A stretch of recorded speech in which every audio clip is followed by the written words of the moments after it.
नमस्कार मित्रों। आपने काली जुबान शब्द का नाम तो सुना ही होगा। अक्सर कभी किसी के बोलने से कुछ अशुभ हो जाता है तो उस इंसान को काली जुबान वाला इंसान कहते हैं और उसे समाज में हीन भावना से देखा जाता है। दोस्तों, आज का हमारा किस्सा इसी बात पर आधारित है।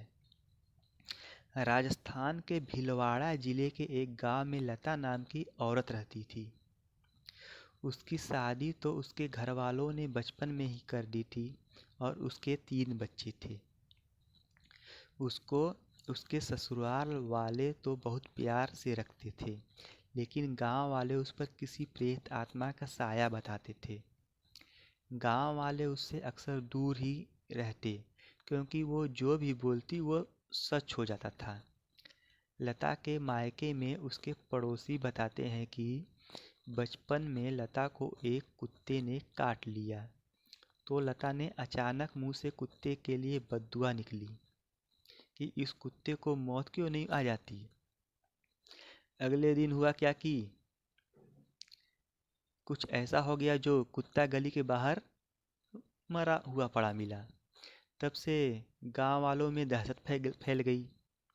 भाई, इसने कुत्ते को तो बद्दुआ दी थी मरने की और अगले दिन कुत्ता मरा हुआ मिला। दूसरी घटना तो इसी भयानक थी कि लोग लता को डायन कहने लग गए थे। ऐसे ही एक बार बचपन में लता का एक दिन तवे से हाथ जल गया।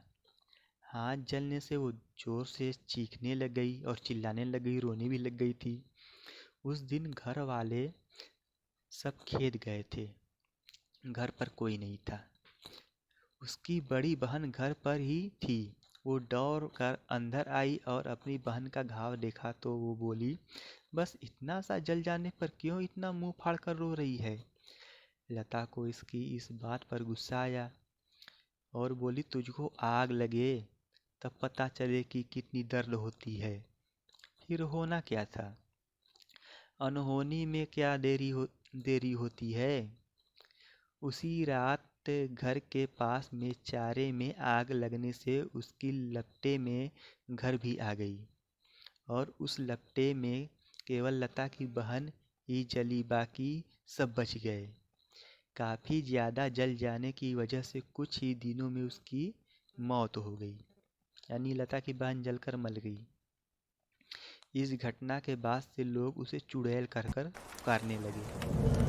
ऐसी और कई घटनाओं को लता के परिवार ने सहा है, लेकिन आखिर बेटी को कैसे बाहर निकाल सकते थे, ये सोचकर चुप रहे।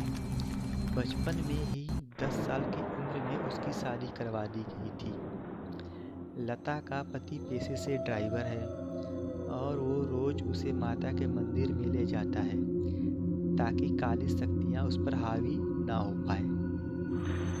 लता अपनी काली जुबान के अभिशाप से अभी भी जूझ रही है और अक्सर चुप ही रहती है।